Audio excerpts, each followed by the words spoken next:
60 ఏళ్లు దాటిన మహిళలకు శుభవార్త. తెలంగాణలో ప్రభుత్వంలో మంత్రి శ్రీతక్క మహిళలకు సంబంధించిన అంశాల్లో ప్రత్యేక శ్రద్ధ చూపిస్తున్నారు. మహిళల సంక్షేమం కోసం, అభివృద్ధి కోసం ఆమె కీలక నిర్ణయాలు తీసుకునేలా చేస్తున్నారు.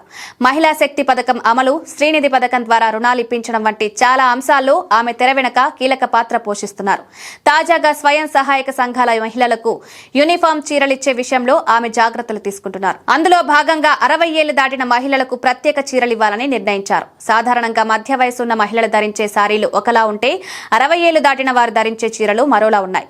వయసుకు తగ్గినట్లుగా హుందాతనాన్ని, పెద్దరికాన్ని పెంచేవి ఉంటాయి. అందుకే ప్రభుత్వం అందరి వయసుల వారికి ఒకే రకంగా కాకుండా 60 ఏళ్లు దాటిన మహిళలకు పాలీ కాటన్ చీరలు ఉచితంగా ఇవ్వాలని నిర్ణయించింది. ఈ పాలీ కాటన్ చీరలకు ఒక ప్రత్యేకత ఉంది. వీటిలో పాలియస్టర్, కాటన్ రెండూ కలిపి ఉంటాయి. అందువల్ల ఈ చీరలు చూడ్డానికి హుందాగా ఉంటాయి.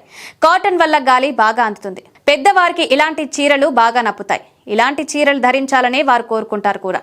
తెలంగాణ వ్యాప్తంగా దాదాపు 5 లక్షల మందికి వీటిని ఇస్తారని తెలుస్తోంది. తెలంగాణలోని 63 లక్షల మంది స్వయం సహాయక సంఘాల మహిళలకు సంవత్సరానికి 2 చీరలు ఉచితంగా ఇవ్వాలని ప్రభుత్వం నిర్ణయించింది. ఈ చీరలను రాష్ట్ర చేనేత సహకార సంఘం తయారు చేస్తుంది. గ్రామీణ పేదరిక నిర్మూలన సంస్థ ద్వారా ఈ చీరల పంపిణీ జరగనుంది. ఈ చీరలన్నీ ఒకే రకంగా ఉంటాయి.